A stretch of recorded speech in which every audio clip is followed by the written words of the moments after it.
Hey everyone, it's Jonathan, and welcome to our first non-Disney Peter Pan. For this episode, we're talking about a film that some people misremember as being Disney, even though it's not. Steven Spielberg's Hook, starring Robin Williams. Today I'm joined by Nicki, aka Trivial Theater. I mentioned to her a few months ago that I was working on a Peter Pan series, and she enthusiastically volunteered to do Hook. So obviously we had to get on that right away.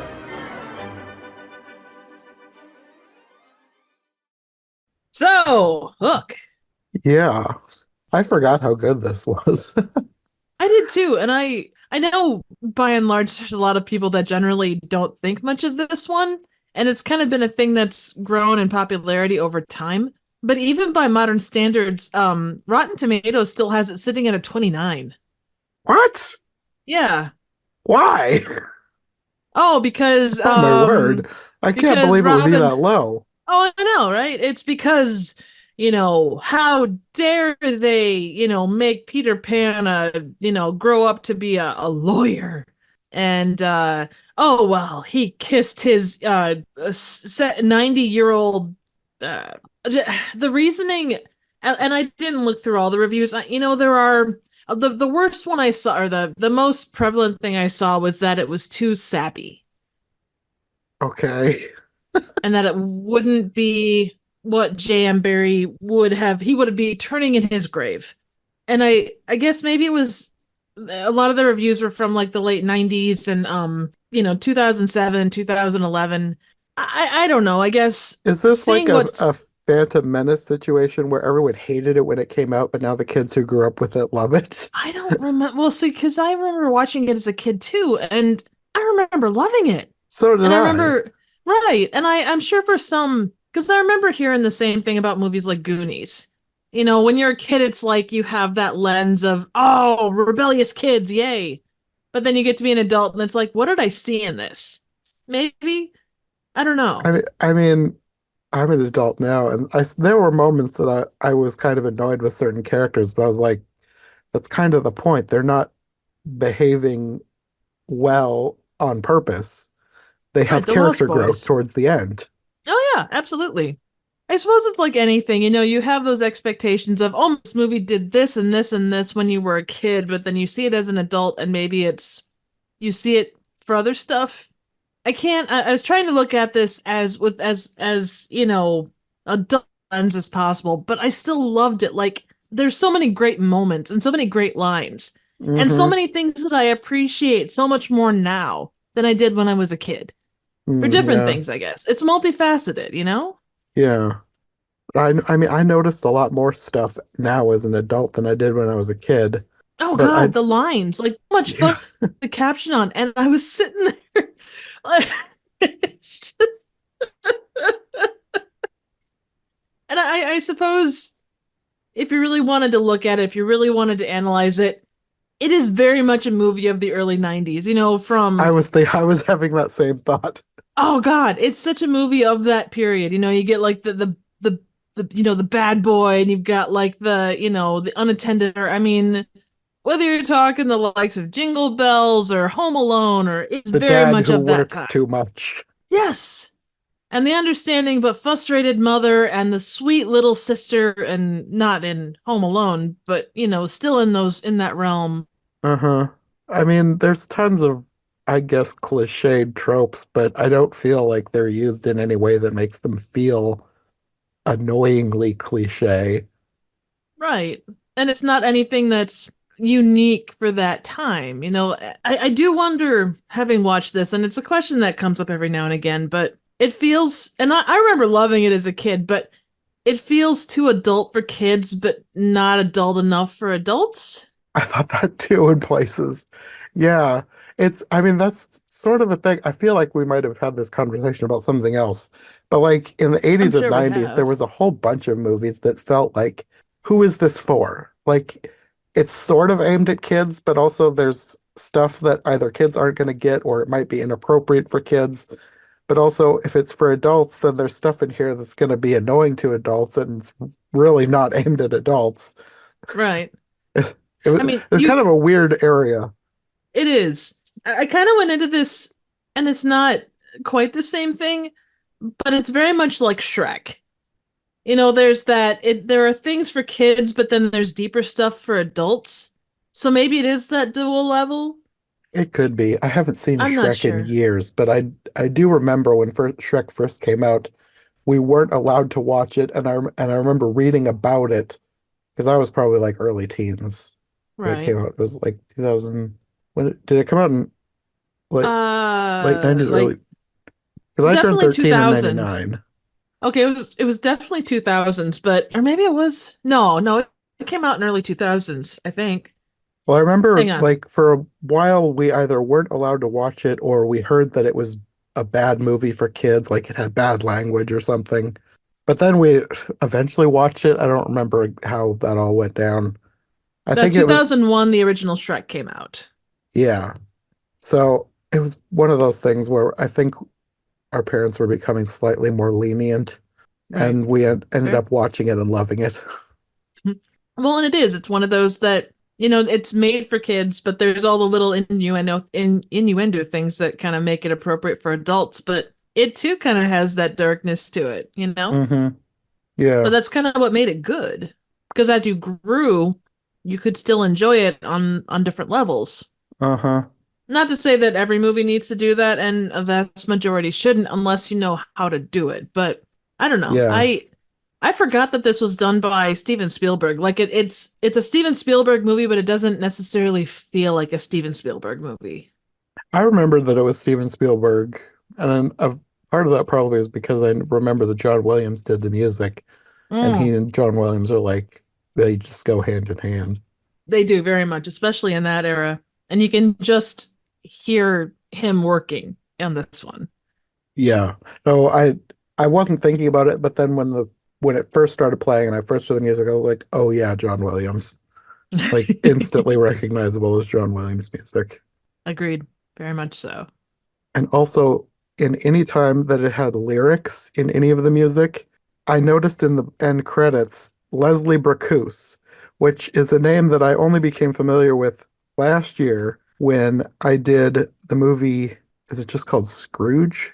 The musical of A Christmas Carol. Mark and I did that. And then we also did the animated remake that came out last year as well. I mean, I Oh, guess okay. 2 years ago now because we're at the beginning of 2024. So it was 2022. Right. And Cool. yeah, I think he's passed on now, but they used his lyrics again when they did the remake of that animated film. Nice. He was a big songwriter for years, and I'd never really heard his name, but I was very familiar with a lot of the stuff that he had done. Actually, I think he was behind the songs in Willy Wonka. Let me fact check that to make sure. Like the Johnny Depp one? No. Oh, the original. Yeah.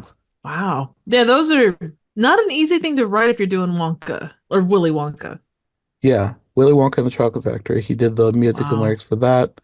Scrooge, the old Doctor Dolittle movie. Oh my gosh. So kind of classics. Yeah. Yeah. Oh, that's really cool. He That's also awesome. he also was behind the Can You Read My Mind sequence from Superman.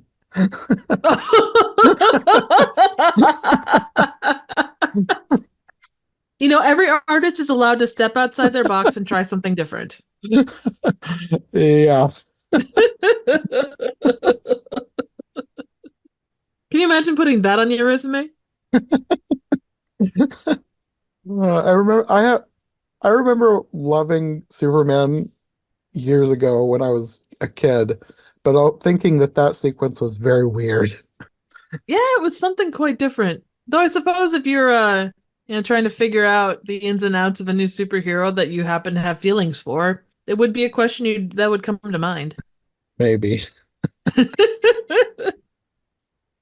Well, I guess we could talk about the cast before we go into the movie because this has basically a stacked cast. Oh man, I forgot all of the people that were in this. Me too. Of course, you have Robin Williams as Peter Pan or Peter Banning, as he's been renamed after growing up. Yes. Julia Roberts as Tinkerbell. Do you know that she was responsible for the first Spielberg directed film to receive a Razzie? What? So she was awarded a worst supporting actress nomination for this movie. Really? like a Razzie. Yeah. I feel like the Razzies are a joke in and of themselves. They never seem to award the worst movie things to the actual worst movies. Oh no, definitely not. It's because I think because the Hook was so poorly received, it probably got that distinction just because of it. Whoever does the Razzies, I think just likes to air their own grievances. Like, I didn't like this movie, so I'm gonna award it this bad award, whether or not it actually deserves a bad award or not.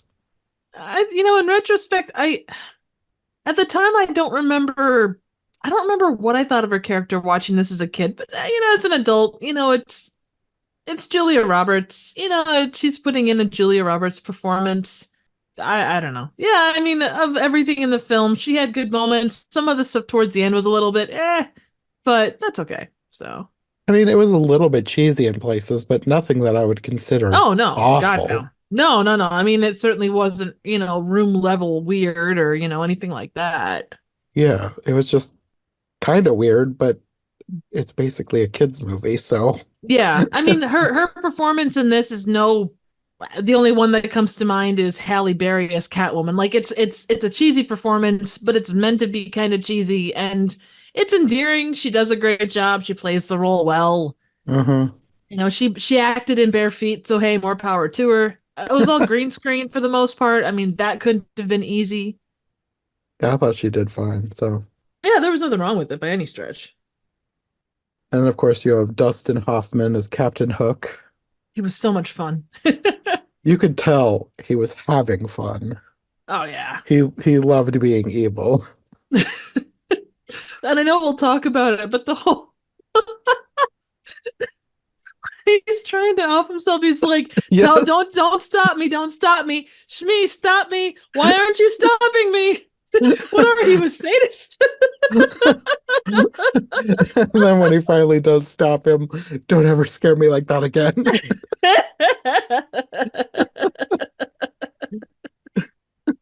And him and Bob Hoskins played off each other. They just did such a great job, you know? Yes, they were very fun. Oh man. Just a great comedy duo in that position. Uh-huh.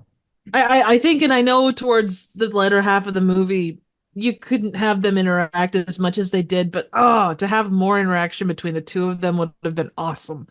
Yeah, they were really fun. They were a great evil weird pair. They were very I much love so. goofy villains, but ones that are done well. Oh yeah. Well, you can tell both with the actors and the characters themselves when they're having a good time and when there's that chemistry. Hmm. Well, the last huge name main character is Maggie Smith as Wendy, an elderly Wendy. And I love that play on like the play on her being the Wendy. Yes. Yeah, I remember when I watched this as a kid, the scene where she's coming down the stairs, that one that has stuck in my head. And I think one thing that made it stick out for me so much more is that she was also Mrs. Medlock in The Secret Garden, which was one of my favorite Oh movies back yeah. then. That was pretty much in a similar time, yeah? Like in Yes. early 90s. Yes. I would have seen Secret Garden probably quite a while before this one. Because when this first came out, we weren't allowed to watch it. I don't remember why. But then I think at some point my mom watched it and said we probably would be fine with it. Oh, okay. Cool. So I definitely saw Secret Garden first. So she was like, that was where I knew her from. So I thought it was very cool that she was also Wendy in this. And I remember thinking that she was such an old lady back then.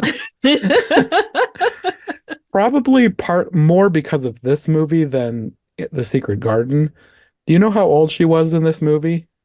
So, according to the trivia, she played a 92-year-old, but she was only 56. Yeah, that's crazy. Oh, I know. Well, and looking at her, all I could think was uh the Abby show, Downton Abbey. PBS. Down, yeah. Like she embodies that character, 30 years early. Yeah, well, I'm 99% sure they had her in makeup and maybe prosthetics for the wrinkles, but Oh yeah. whatever they did was perfect. You could not tell. She looked real, like a Oh real yeah. elderly woman. And given it was Spielberg, I would hope just given the size of the production, the prosthetics need to be on point for things like that. Not to say Yeah. that bad prosthetics don't happen in big movies because they do, but because it's such an important role, you would hope and an important actress, you would hope that they would take the time and do it properly, which they obviously did. Oh yeah, all the makeup was done so well. Another huge name that nobody remembers is in the movie. At least people who were kids did not know. Glenn Close was in this movie in Really? makeup. Oh, you didn't know this? No. Who did she play? The pirate that goes in the boo box. Oh, no way. Yes. Oh my God. That's That's how good the amazing. makeup is. Oh my God. That's incredible. I would have never guessed that. I did not know that when I was a kid. It wasn't until years later when I had the internet and could read about stuff like that. And then I was like, "Oh wow, Cruella was in this movie as a pirate."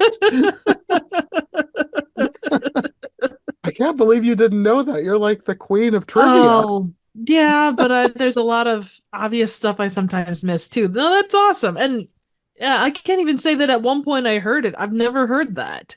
But Hook Really? isn't a movie that like you never hear people and maybe it's just the circles I run in, but I never hear people talk about this movie. I guess I don't really either.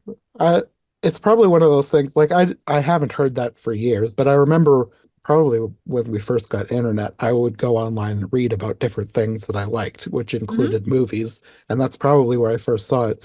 But I feel like I've heard it from other places later on, but not recently because, like you said, not a lot of people talk about Hook anymore, I guess.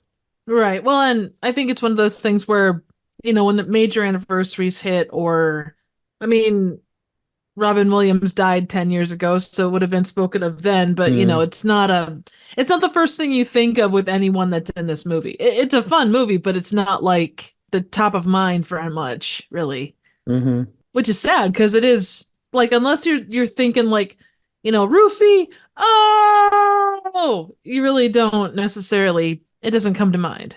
hmm There's a lot of little details in here that I'm sure I wrote down a bunch of stuff, but I'm sure there's more that Mm. I didn't notice or haven't heard. They really pack so many things in here. And Glenn Close was not the only celebrity cameo or secret cameo. The scene when Tinkerbell has him wrapped up in the blanket and is dragging him to Neverland through the sky. Hmm. If you watch, she's like trailing pixie dust as she flies, and in the background there's this couple kissing on the bridge that start flying. Oh, that's cool. That's George Lucas and Carrie Fisher. Oh yeah, I heard about that one. They're not close enough that you could tell, but that's one of the things that is one of the trivia about the movie. Like he had George Lucas and Carrie Fisher as the kissing couple on the bridge. Aw, cool. And then the detective, like the lead detective that they're talking to after the kids disappear, is played by Phil Collins. Oh, that's awesome. Oh my gosh. Again, would not have guessed. But offhandedly, like, I know what Phil Collins looks like, but I don't know that I would have picked him out in a lineup Uh, for something like this. and then besides Glenn Close, you also have, uh, I'm not familiar with all of these people, but there's former boxer Tony Burton, Oh. and then musicians David Crosby and Jimmy Buffett also as pirates Oh. in that same scene. I could see Jimmy Buffett being in there. That's awesome. Hmm All you need is a little bit of Margaritaville, which, I mean, let's be honest, Neverland was kind of Margaritaville-esque. Also, did you know Dustin Hoffman was also the voice over the intercom on the plane? No, I didn't know that. And I mean, not that you'd notice, but it's passing detail. I saw it in the trivia, so. It's probably one of those things. This is one of those movies where they try and make you question whether it's reality or not. Oh yeah. And it's probably one of those things that's kind of like, is this real? Is this just things that he remembered being mixed together? Because you have Smee as a real person towards the end. Yeah, you do. Oh, you totally do. Yeah. So it's for at least for this one, I lean towards yes, it was real. But they do try and make you question it. Right. Well, and in the grand scheme, it was real to him. It made the change in his life that he needed to make. Uh-huh. Yeah, for all of the Lost Boys, most of them are people that I don't recognize, except for Rufio, who's played by Dante Basco. He was so good. He's Yeah. got that mischievous smile that just he Hmm. struck a balance that I love. And Yeah. the fact that his whole getup was very Mad Max. Love that. He did have the best costume. Oh man. I don't know the one and I guess I don't remember like the Lost Boys ever like I know that they had names and they were, referred to them, as like their first or last, but some of the Lost Boy names were oh my God. Like don't ask, Thud Butt, Too Small, Latch Boy, Pockets. I don't know. There's just Yeah, I don't know. I feel like Toodles was the name in the book, but the rest of them I feel like they made up for this movie. Oh, I'm sure so. Well, and they Especially Thud Butt. Like I don't think that was an original Lost Boy name. oh man, and the get-ups too. Well, and thinking back, there was only a couple of Lost Boys. There weren't. I mean, like especially during the battle scene, there was like endless Lost Boys. It's like how many are there? Are they like they're piling out like out of a clown car? They don't stop. Yeah, I don't know how many Lost Boys there were supposed to be. You had like a handful that were like the main ones he interacted with, but it implied that in a couple of scenes that there was like, I don't want to say hundreds, but there were a lot more than you saw. Oh, absolutely. One other notable actor that I did not recognize other than this movie, like actually, when I still watched this movie this time, I kept feeling like I recognized people, and then I would go to their page and it would be like hardly any credits, and I'm like, I guess I just must have been remembering them from this movie. They've just been in the back of my mind. Like the kids, I felt like, oh, I know these kids. I'm so familiar with them. They have to have been in something else, and they really weren't. So I think it's just this movie has these people stuck in my head. But the guy who played Toodles, Arthur Mallet, the Mhm. elderly lost boy, he has acting credits going back to the 50s. He played Mr. Dawes Jr. in Mary Poppins, Oh, and he was the voice of Mr. Ages in The Secret of Nim. oh, that's cool. He I had was gonna say so that. many credits, but those are the two that stuck out to me the most. Yeah, no, absolutely. I was looking at the kid that played Jack, Charles Corsmo, because he looked so familiar to me and I couldn't figure out from where. Well, he played Kid in Dick Tracy, Okay, I've never which seen that. oh, it's a great movie. If you ever get the chance, highly suggest it. And then he was kind of the main nerd in Can't Hardly Wait, which is one of my favorite like high school party movies. Hmm. So those were two movies again that kind of were big to me when I was like growing up and such. But yeah, like the girl that played Maggie, she did a little acting as a kid, but basically after that didn't really do anything. Uh-huh. As far as acting goes, at least. Yeah. I feel like when I looked at her page, it had this and like a producing credit from a couple of years ago. Yeah. Which more power to her. You go away and for so many of these, especially kid actors, I can't imagine the pressure Uh-huh. of doing something big and then having to try and keep that up. Yeah. You have to grow up so fast with those. Yeah. Well, one other person that I didn't recognize until I looked at her IMDb was Caroline Goodall, who played Moira Banning. She was the mother in The Princess Diaries, Oh, okay. which that was another movie we watched so much when it came out. I haven't watched it in years, but when it came out, that was actually the first movie that I remember going to the theater to see. Really? Oh, it's such a good movie. Yeah, we didn't go to the theater when we were kids, and I think I was 14 when Princess Diaries came out, and we had a family friend that convinced our parents to take us to that one because we kept seeing the commercials and thought it looked hilarious. It's fun. It's such a fun movie. Yeah. I will say also there was one surprise.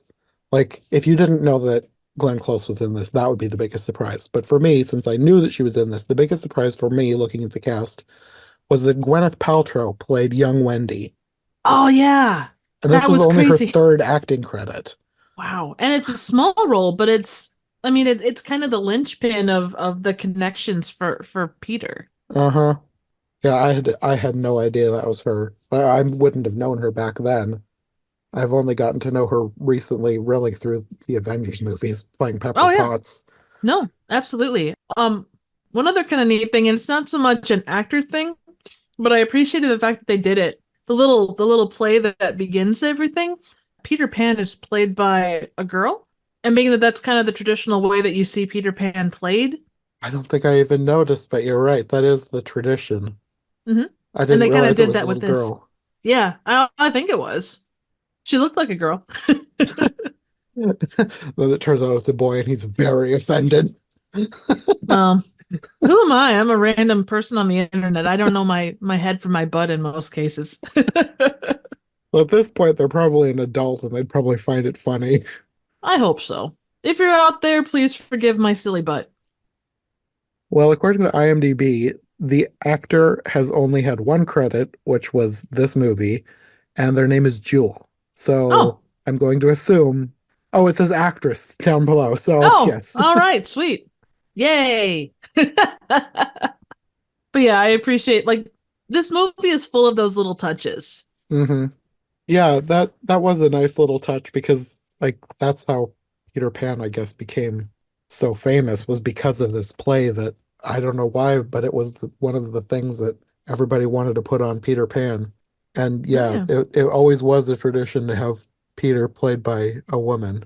Probably because they usually have adults in child's roles. true. Well, if you go back, I mean, English theater has always been kind of its own thing. You always had like with Shakespeare, you had men playing women, or Hmm. petite men playing women, and then you had petite women playing men or teenage boys or whatever. And you've got Glenn Close playing a bearded pirate. Which, makes sense in the you know what? I want to see more Glenn Close as a bearded pirate. Me too. I They like need to it. give this character a spin-off. Hashtag, yeah, exactly. I don't, she strikes me as the type of person who would love that. Oh yeah.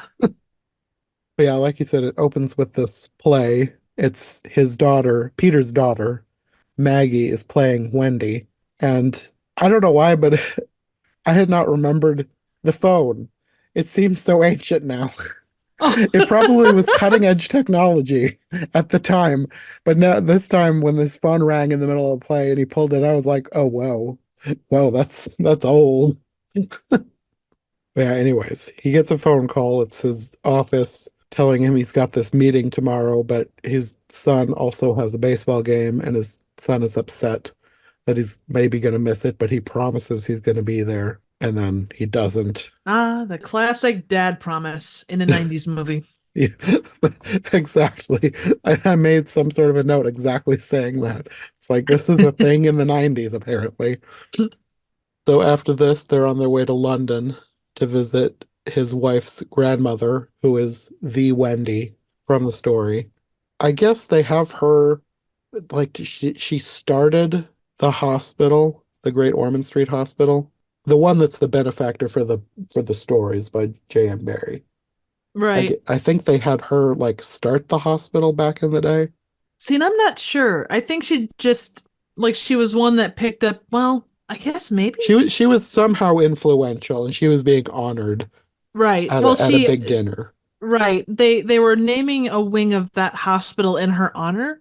Okay. That's where that came in because she raised a lot of orphan kids. So I don't know if that was foster or what, but she helped a lot of quote lost boys and girls find homes.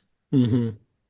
But yeah, they're on their way to London for this event, and you have a scene where his daughter Maggie is showing him a picture that his son Jack drew of them in a plane crash with him having no parachute.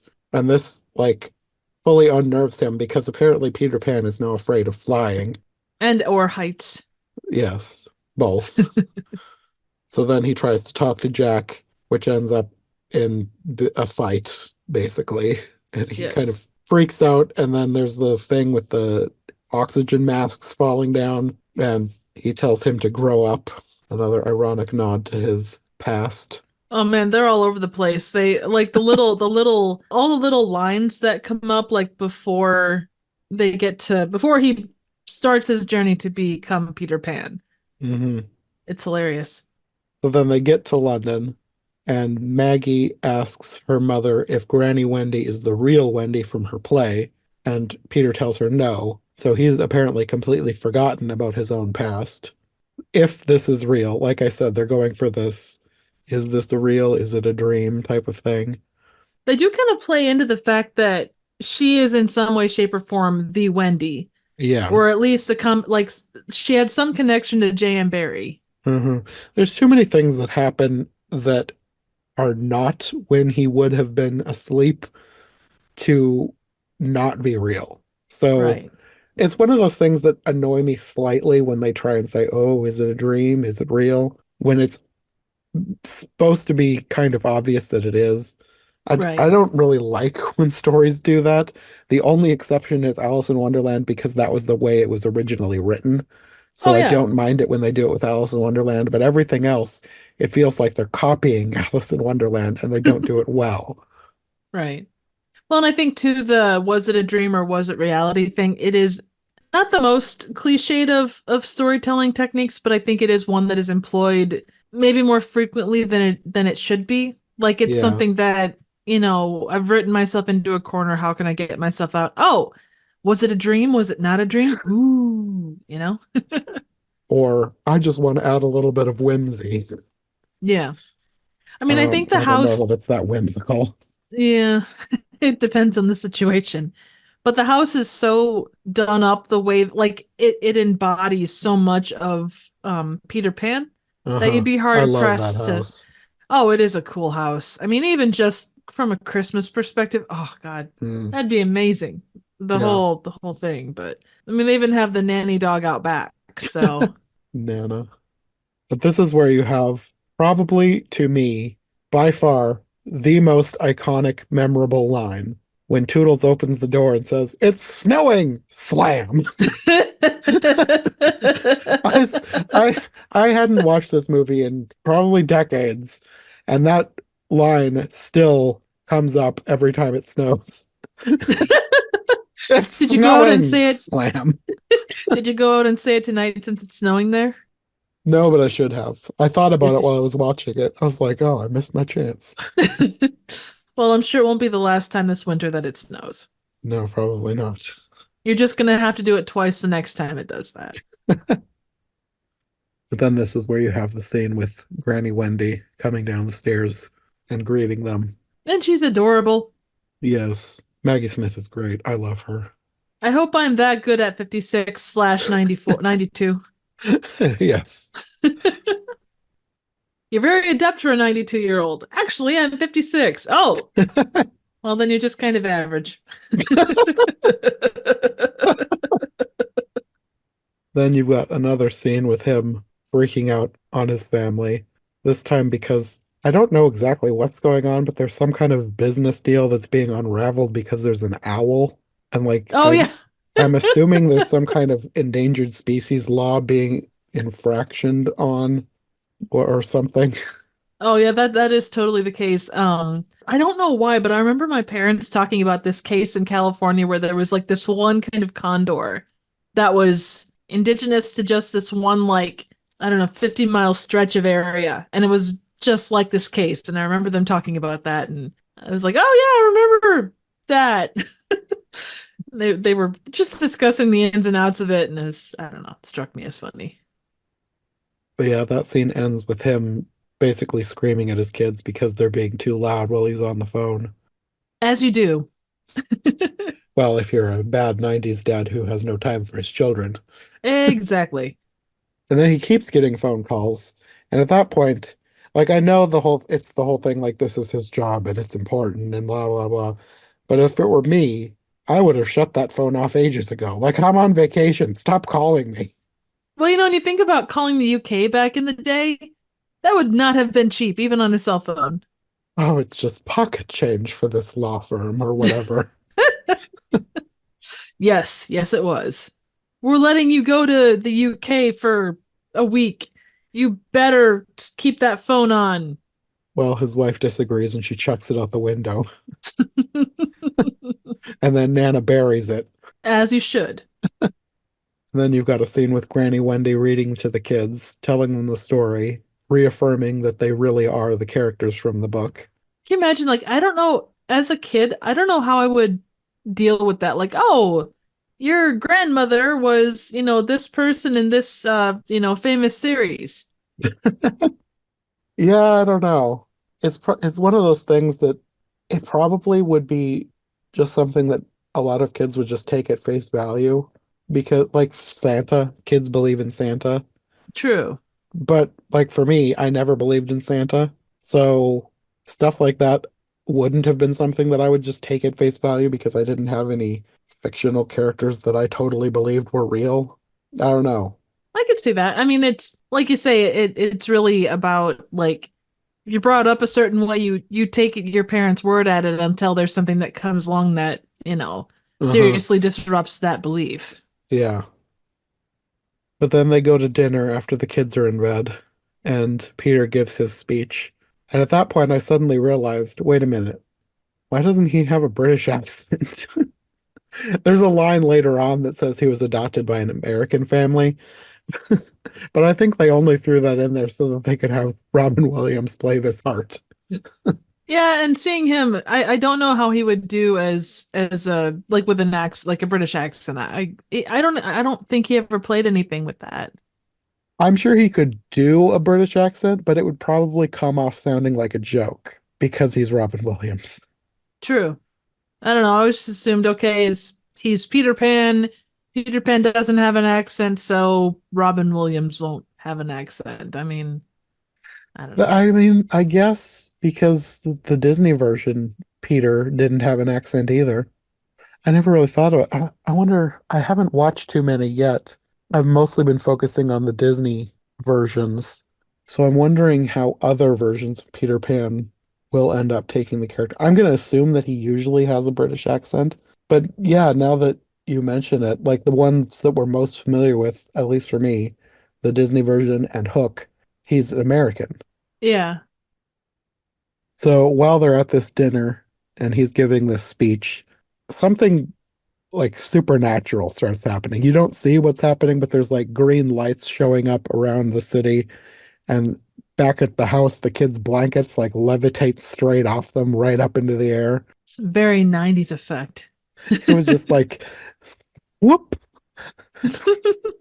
That's a very it makes me think of like Poltergeist, like it's very 90s, like, scary kid thing. It looked like they probably had something rigged up so that the corners were tied to something on the ceiling that reeled up the blankets really quickly. Oh yeah. No, absolutely. But yeah, they get home and find the house is basically trashed. The kids are missing. The housekeeper is screaming. And the her line about the children were screaming, that's another one that was kind of like etched in my brain from childhood. And they find a ransom note from Captain Hook. But when the police show up, they basically do nothing because they think it's a prank because of the literary history of the family, which seemed dumb. Yeah. Like, I feel like a good policeman would do something instead of like, oh, it's a prank. Your family's famous for this book. Somebody's pretending to be Captain Hook. Like the kids are missing, guy. What? Oh, they're just hiding in the basement. I don't see what your issues are. But yeah, Toodles and Wendy both know what's going on, and Wendy is trying to make Peter Pan remember who he is, but he will not believe her. And you basically get the idea that he can't remember anything that happened before he came to her at age 13, and he thinks that she's gone senile. Oh, that's always fun. It's a classic. Like that's always the go-to. Well, you're 92 years old. Clearly you're senile. Yeah. And then later you get a scene of him in the nursery by himself, and Tinkerbell shows up. And you get another line that I distinctly remembered when he called her a firefly from hell. Well, and then you have it's a tropey scene, but it's still fun where he's trying to be like, "Oh, well, I've had too much to drink," or what I'm seeing is clearly something that I can't be seeing. He thinks he's having a nervous breakdown. Like it's finally happened. And then you get another scene that I distinctly remembered as a kid when she tells him that anytime somebody says they don't believe in fairies, one will fall down dead.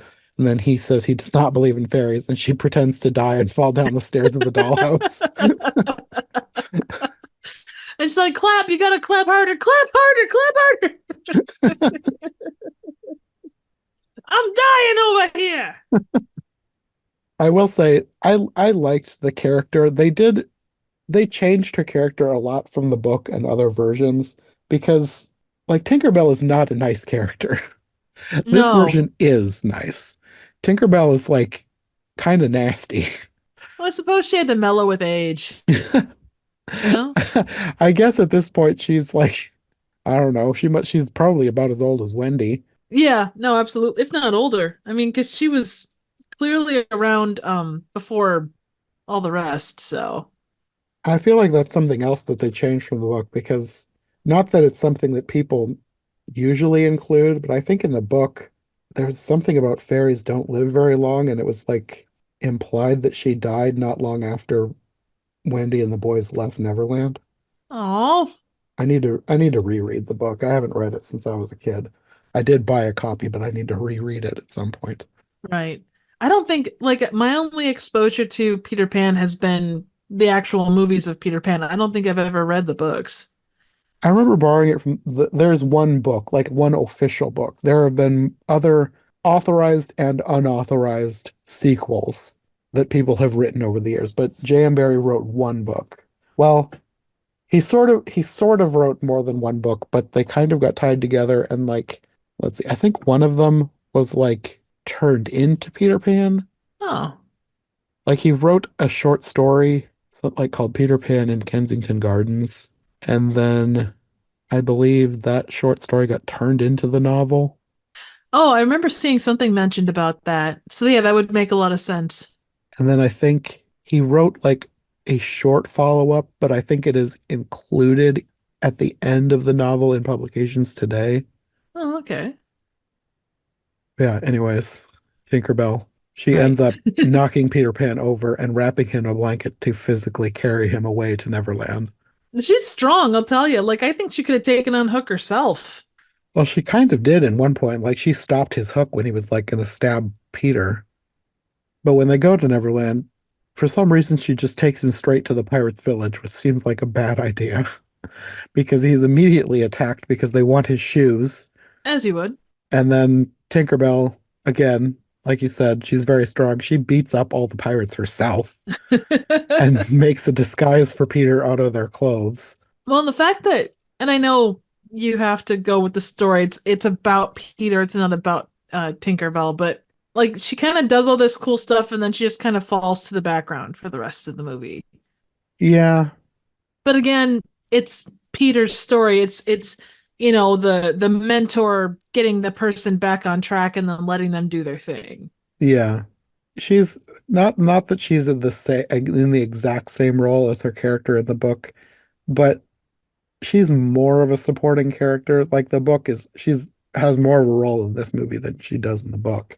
True. That's very true. After this, you get all of the scenes with the pirates, where you get Glenn Close and all the apparently celebrity cameos that are hiding around there. And then Peter eventually reveals himself to Smee and Hook, and they can't believe that this is Peter Pan. They've been preparing for some kind of an epic war with him, and they're very disappointed to see what he's become.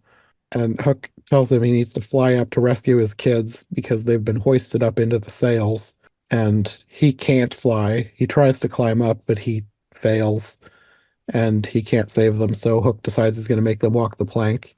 But then Tinkerbell persuades him to release him, and she says she'll train him for battle for the next 3 days and give him the war that he wants.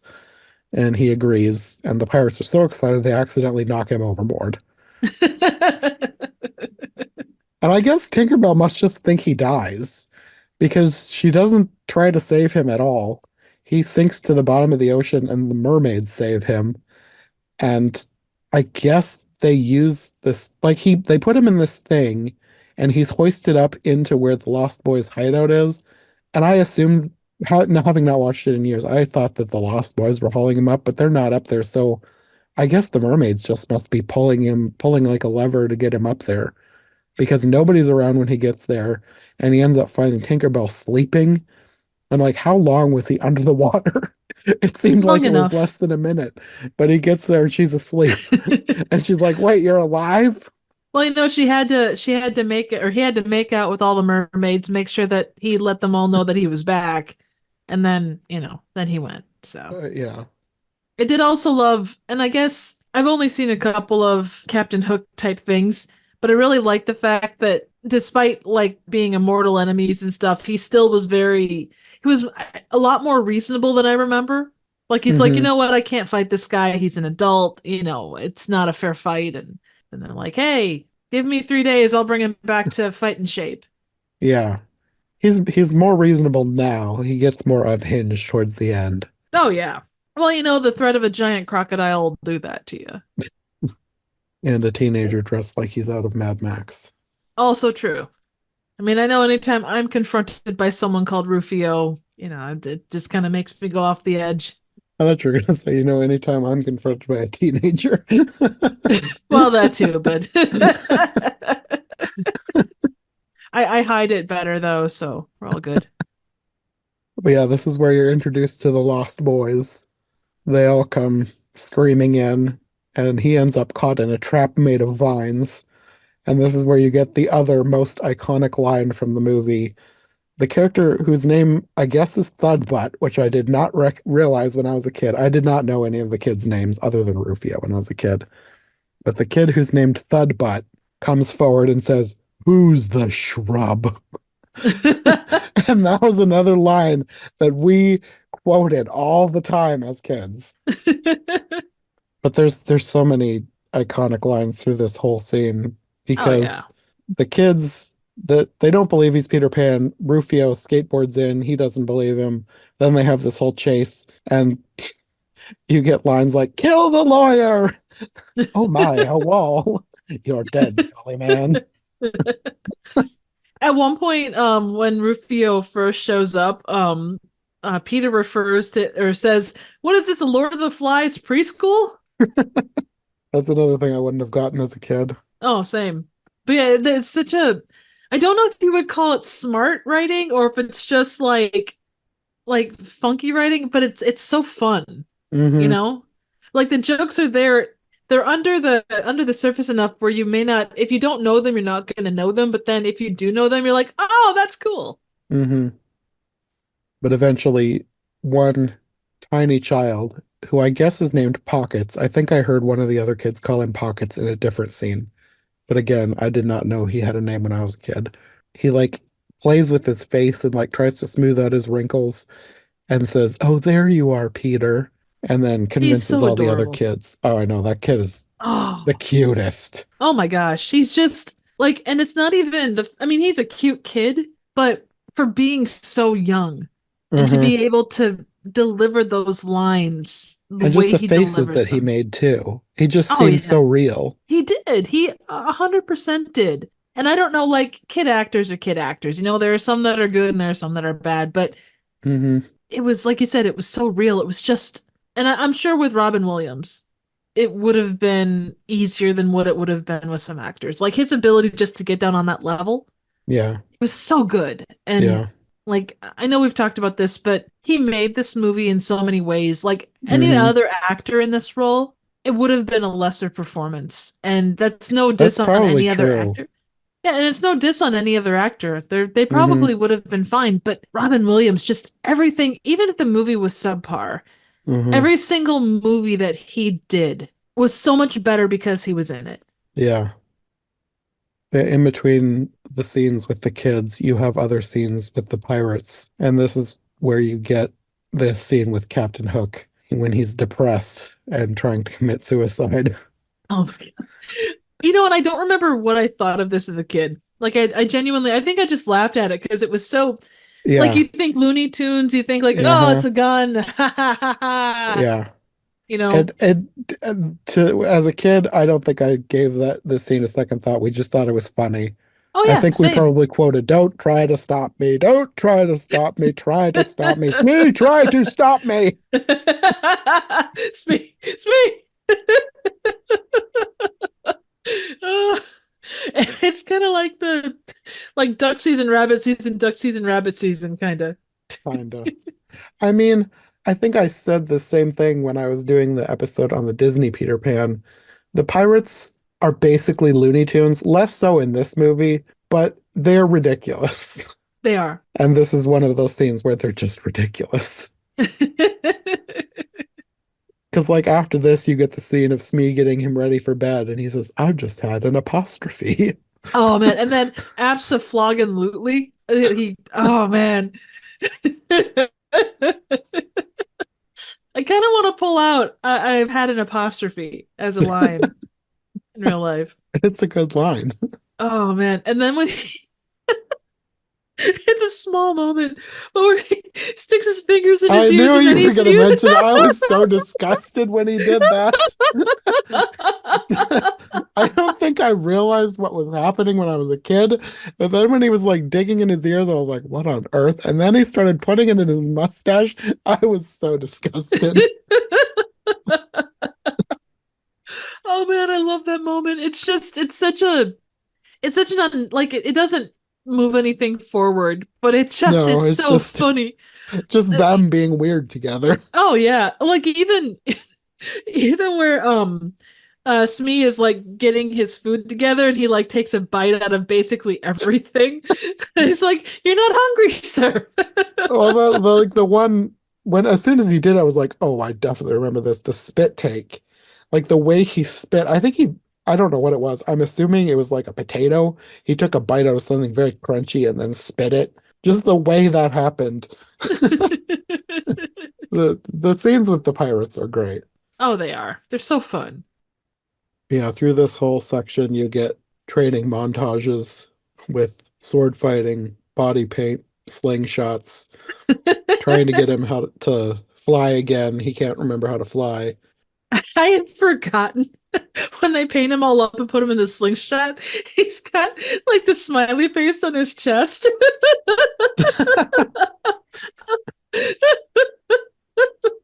What if they just let the kids paint him however they wanted? Oh, I really hope they did.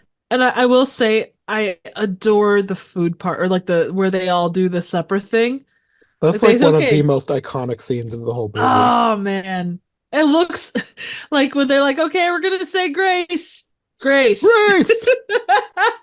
I feel like that's another thing that we quoted as kids. And also all my favorite never foods. Can you blow on this? And then you see Thud Butt, like he's got like the big sandwich and he's just like, ow. You And the assume cutting it's a back and sandwich. forth. You Yeah, can't well, see anything yet. that is true. Okay, giant edible bowl of soup. A giant meatball. There you go. I like that. But I will tell you that when the food finally shows up, some of it looks so disgusting. It's like half disgusting, half amazing. Yeah. And then there was the big thing of cheese. I don't know what it said on the side of it. It said It said something, thud but butt. did I it say noticed that thud this butt? time. Oh, okay, okay. Then maybe that's what he was eating was that giant thing Oh, of cheese. maybe. Actually, you could be right. You should go back and look and see if there were teeth marks in it. Like the whole idea, like the art of imagination and how that played in was just it Uh-huh. was such an inspired scene. Yeah. And then the food fight where everything is just everyone's covered in just random colors. But you also have the name calling scene too, which I feel like I had a whole bunch of lines Oh. that my brothers mimicked. Well, you had punchy, sag-bottomed puke pot, and my personal favorite, boiled dripping beef fart sniffing bubble butt. The one that has stuck in my head the most, probably because I know at least one of my brothers said it all the time. You lewd, crude, rude bag of free chewed food, dude. Or you could go this simple yet elegant route and just call someone, oh, what was it, a chemistry? No, a math tutor. That the first one that caught Rufio off guard was when he called him a substitute chemistry teacher. It was the first one that seemed like it sort of wounded him for whatever reason. He was like taken aback by being called a substitute chemistry teacher. Because before that, his insults were, "You are a very poor role model for these children." And I bet you don't even have a fourth grade reading level. And then he called him a hemorrhoidal something or another. Something. I don't remember. Yeah. He's had a lot of really gross insults all mixed together. I don't remember a lot of them because they just all kind of ran together. The ones Yeah. that the ones that stuck in my head were the ones that my brothers latched onto. No, Like that's the "you fair. lewd, crude, rude bag of free chewed food, dude." That one in itself, though, would take something to remember. Eh, for whatever reason, that one was one that at least my brother Joel, he said that one a bunch. I don't even know if he would even remember this, but that I remember him specifically saying that one a lot, and that's why it was in my head. And you will forgive me for this, but Rufy Joe. But I also loved after he's finally gotten the upper hand and won this name calling battle, Rufio's last attempt at an insult is, you man, you stupid, stupid man." The tables have turned. Mm. Yeah, then all the food appears and they're eating, and then they have the food fight, which ends with, I don't know if he was like actually trying to hurt him. Rufio throws a coconut at him, and then this is where he like regains his use of a sword and he slashes it in half. And like I said before, in between all the scenes with the kids, with the Lost Boys, you have scenes with the pirates and scenes with Peter Pan's kids with the pirates. And somewhere in here, you have the scene with him trying to bring the kids around to his side and turn them against Peter Pan.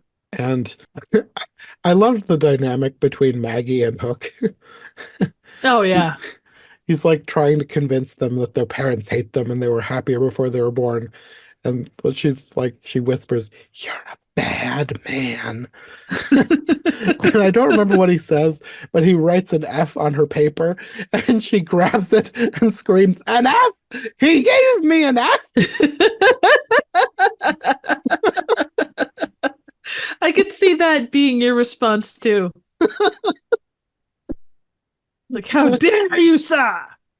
I know. I said good day. I love that. At that point, he basically lost all hope in getting through to Maggie, but he still keeps trying with Jack. And he's like trying to remind him that his father missed his game, but not his sister's. And this is another thing where they're like trying to make you question because, like, how would he know? How would he Right. know what happened there?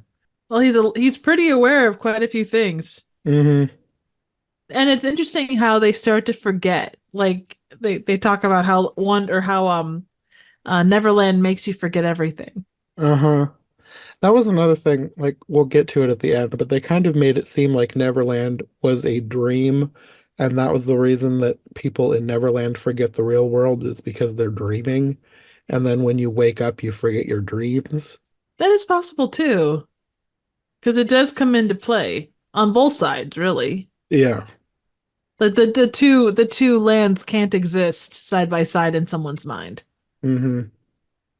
But then you have Hook trying to get through to Jack through other ways. You have the scene with him freaking out over hearing a clock, which turns out to be a pocket watch that Peter gave to Jack.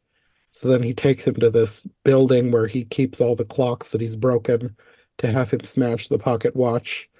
And then you have him playing baseball with him, or like getting the pirates to play baseball with him while he watches from the stands. And I don't remember why, but like Peter and the Lost Boys are sneaking in at that point. Like they're gonna do something. But I loved that they had the kids being like the two kids in a trench coat routine to like That was pretend to cute. be adults. That was adorable. And like yeah. The two when the one pirate like tries to steal a base and then he gets shot. I love that scene. He's stealing second. Bam. No, we're playing by Master Jack's rules. I feel like that was another line that was oft quoted by my brothers. He's stealing second. But yeah, at this point, Peter sees how Jack has been taken under Hook's wing, and he basically is looking at him as a father figure. And he now runs away, determined to learn to fly.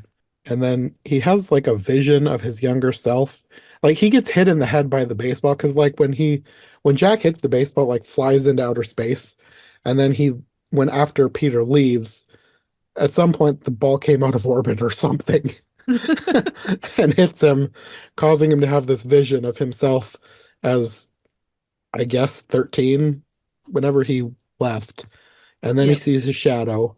Well, he gets the whole like, because someone asked earlier, do you remember your mother? And then he finds his teddy, and then he kind of does the whole flashback thing to see himself as a baby, and then Hmm. Tinkerbell taking him away, and then, him growing and then coming back to visit Wendy and all that kind of stuff. They do a nice job because a lot of times with stuff like this, if it was being created now, you would have had to have the whole flashback where you would see Wendy and her brothers and all that stuff. And they just let the scenery do the work. Do you remember Hmm. Wendy? Oh, she slept here. And oh look, here's such and so's hat and he slept here or whatever. So Hmm. It was a bit understated, but it worked well. yeah, I didn't mind that. Like I appreciated the fact because that just you don't get that a lot. Hmm. I should look it up, but it cracked me up in the scene with him. He remembered himself as a baby. It was like Victorian England, like 1800s, early 1900s. And he says that he ran away, but he was a baby in a pram, and the Yes, pram he just did. takes off by itself. That cracked me up. And I was wondering if that was in the book. I don't know if I can flip through and find it quickly or not because I don't remember where it would be. Oh, But that'd be awesome if it was. that just seemed hilarious to me that the baby just had an existential crisis about someday dying and decided to run away. Well, it goes to show he's very much of his own mind. He's going to make his own decisions. An independent infant. There you go. He's an infant on the move. But yeah, with all these memories, he remembers when he met Moira and decided to stay and grow up. And he remembered desiring to become a father, and then realizes that being a father is his happy thought and he can fly now. Yep. He flies like a total master. Hmm. Probably one of those muscle memory things once you remember how to do it, like riding a bike. Agreed. And then this is where Rufio seems to be coming around because he gives him his sword, and the Lost Boys all celebrate. And I think at this point briefly forgets his old life because he's acting like a kid again. And Tinkerbell snaps him out of it by becoming, as he says, humongous and kisses him. And then he remembers, oh, wait, I'm married and I have kids and I've got to save them. Yeah, that whole part was a little bit. It kind of plays both sides of it. Like, was it kind of not a slap to the face, but like like a dropping cold water on someone to get them to think, hey, you have to think. I think partly, I think her feelings were true because, as far as I remember, Tinkerbell is obsessed with Peter Pan. Like, if you remember in the movie, which is mostly from the book, she repeatedly tries to murder Wendy. Oh yeah, that is true. She's very jealous. She is obsessed with Peter. They really toned that back. It's hardly noticeable at all for most of this movie, but they have this scene where she confesses her love. So I think that that is true. She does love him, but she knows that it can never be. Right.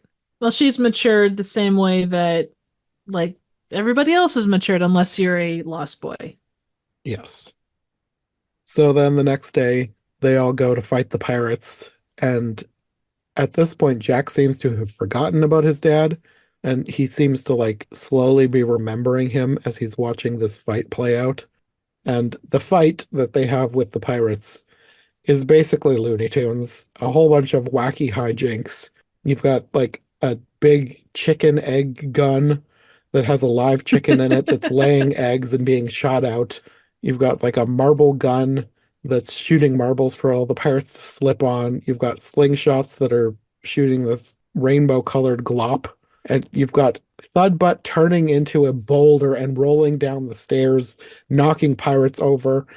And I don't remember thinking anything of that scene when I was a kid. But watching it now, I was like, this is almost like some kind of weird body horror. It kind of was, yeah.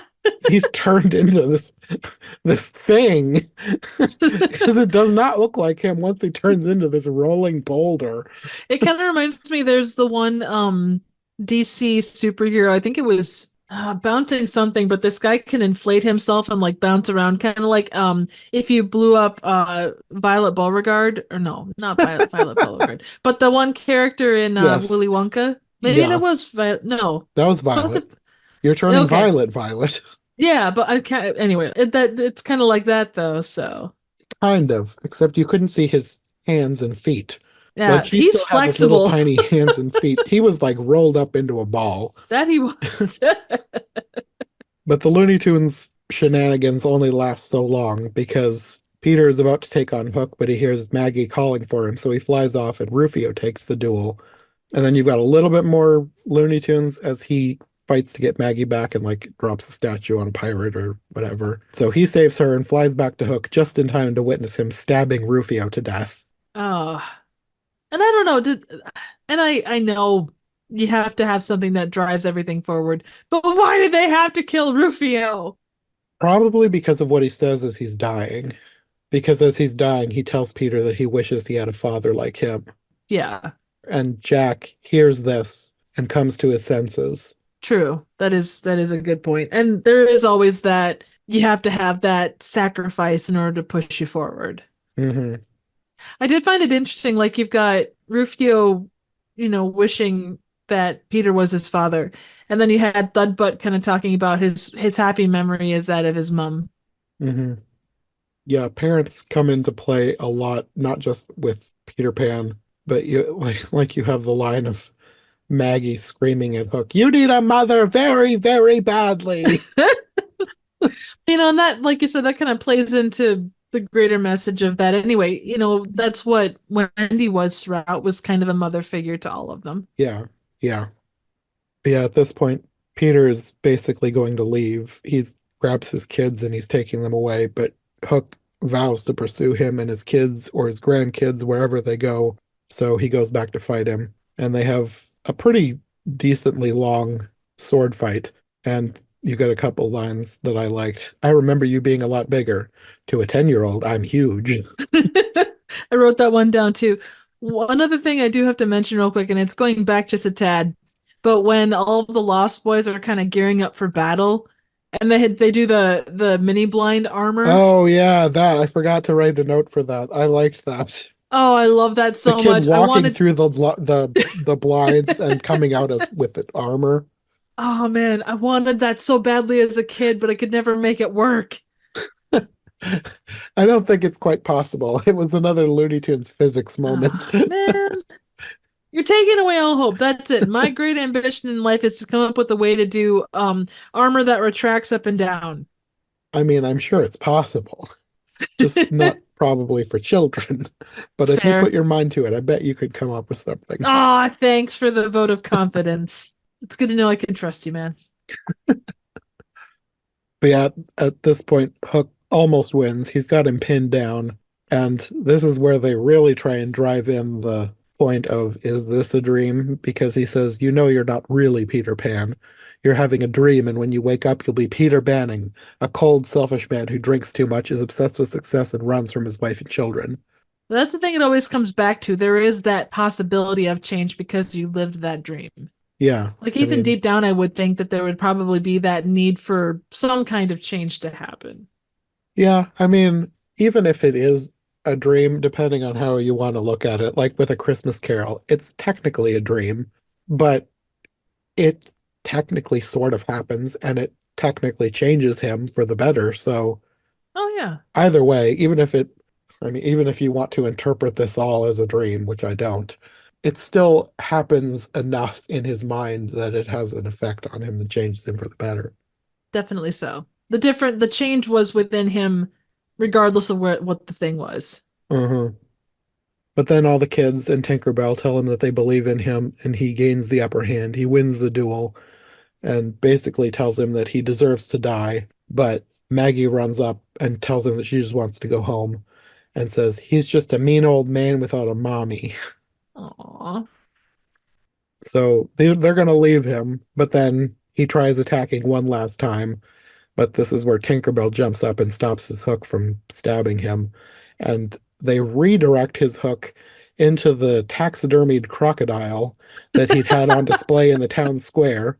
And I'm not sure exactly what happens because, like, the thing is obviously dead. He punctures a big hole in its stomach, but it looks like it's waking up for a moment and then it falls on him and he disappears like it swallowed him. There's even like a burp from deep inside the crocodile.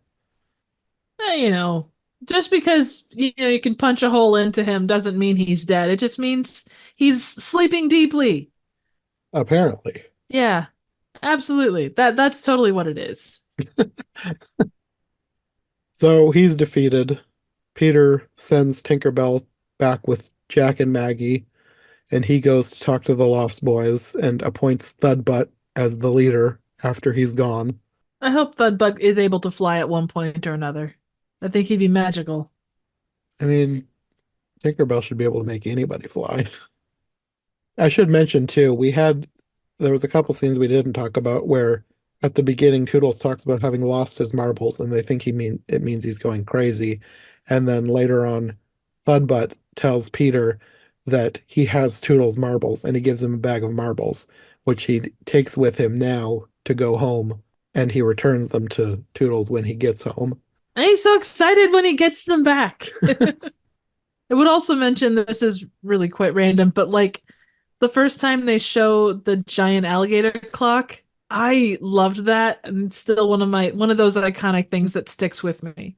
I remember when I watched it as a kid, I was disappointed because I wanted it to be alive. I mean, technically it belched, so it was kind of alive. I guess so. But yeah, the kids get home and for some reason they pretend to be asleep when they see their mom sleeping in their room. So they crawl into bed and pretend that they're asleep so that when she wakes up, she finds them in their beds. And then they have a tearful reunion. They're adorable though. They're like, ah. And then Peter wakes up in Kensington Gardens, where he left from when he was an infant, underneath the statue that's in his memory. I'm not sure why. He also sees Smee here cleaning up Mhm. old beer bottles or something. I remember seeing that statue when I was in London. It was pretty cool. That would be one place that I would need to go if I ever visited. Oh yeah. Well, there's a lot of neat stuff like that in London to go check. Yes. But yeah, here he sees Tinkerbell one last time. She basically says she'll always love him and be waiting in the moments between sleep and awake where he can still remember his dreams. I love that line. And then she disappears and he goes home and finds his buried phone and decides to climb the drain pipe for some reason. He couldn't use the door. He climbs back up into the bedroom and reunites with his family and then throws the phone back out the window. And then this is where he returns Toodle's bag of marbles, which apparently also contains pixie dust because he gets sprinkled and starts to fly. And he flies out the window, and the whole family watches him as he's flying around Big Ben. And I guess they imply that he's flying back to Neverland. Well, good for him. And Wendy has a line about his adventures are finally over. And he says, no, to live will be an awfully big adventure. Mirroring the line from the book, I believe, to die will be an awfully big adventure. Yeah, that was Hook said that a couple of times. Yeah, the end. Yay! Such a good movie. Yeah, I had forgotten how good it was. I hadn't seen it in years, probably decades. Yeah, same. It's such a fun, there's always that, like you look at something like Scrooged or Enchanted, and good and bad adaptations of kind of, as we talked about before, the story beyond the story. And Hmm. I think this one is, even though it's not considered as such, and all of the production stuff that they apparently went through and everything else, it is such a fun and unique take on all Hmm. of this. Yeah. And Robin Williams just elevates all of it in such a cool Yeah, way. yeah, yeah, definitely. Like it reminds you how lucky we were to have him, to be able to have movies with him in it, that he just embodied this role. Yeah. Yeah, this is probably one of my favorite roles of him. Yeah. Well, and too, getting to see it as a kid, when that Yeah. really hits you where you live. Yeah, definitely. I don't feel like I watched a ton of Robin Williams movies as a kid, but this is like one of his most iconic roles for me. Agreed. Those mid '90s ones, I think, were his big ones. Whether Uh-huh. it's this or Mrs. Doubtfire or Patch Adams or there were so many. Jack, he was so good at what he did. Hmm. So, a very fun take on the Peter Pan story. Yeah, I like that they did something different with this one because, like, from what I've seen, most Peter Pan versions are a straight up retelling of Peter Pan. And I like that they did their own thing with this one and had like a what happens after Peter Right. Pan. And they did it in a way that didn't rely on just like they obviously incorporated bits of the original story because you'd have to, but Yeah, they didn't let that dictate what happened. yeah. They put stuff in where it needed to be done. It was smartly written for my money, at least. And it was well shot. There was a lot of cool effects. Music. Yeah, oh yeah, great music. For the time, the green screen looked pretty solid given the time. Uh-huh. It wasn't Jurassic Park, but it certainly wasn't bad. Yeah. Any small nitpicky things I think can be forgiven because it is a solid experience. Hmm. And I didn't realize this. It was nominated for 5 Oscars. Oh. No, I didn't realize that either. Best art direction slash set direction, best costume design, best effects, best makeup, and best music. Well, I could totally see that for a lot of them, especially makeup and music. Like Yeah, I I would totally agree. bought that Wendy was 92. Oh yeah. I would even say that like the set direction, like the Yeah. scope of like the Lost Boys The hideout, yeah, the the hideout, the all the tracks for the skateboards, like all of that was really well done. yeah. And practical sets. Yes. Like obviously it's early 90s, so it's not going to be CGI, but it really helped give the movie a feel that you don't get today because it is a real location. Oh yeah. I mean from the costume perspective, you had every single Lost Boy had his own look. Yeah. Even the pirates to some extent. Oh yeah, very much. And hell, they made Glenn Close, Yes. bearded, which in itself was a thing. I kept thinking too, and this isn't really related to anything specific other than to say like around this same time you had movies like there was Double Dragon, there was another one that I reviewed. Oh, Teenage Mutant Ninja Turtles. And then you had this, and they all came out about this time. But you had like the kid hideout that involved like all of the cool stuff, like the skateboarding stuff, the basketball hoops, all that stuff. And all three of those movies had those secluded places where kids could go and do their thing. All this was lacking was like arcade games.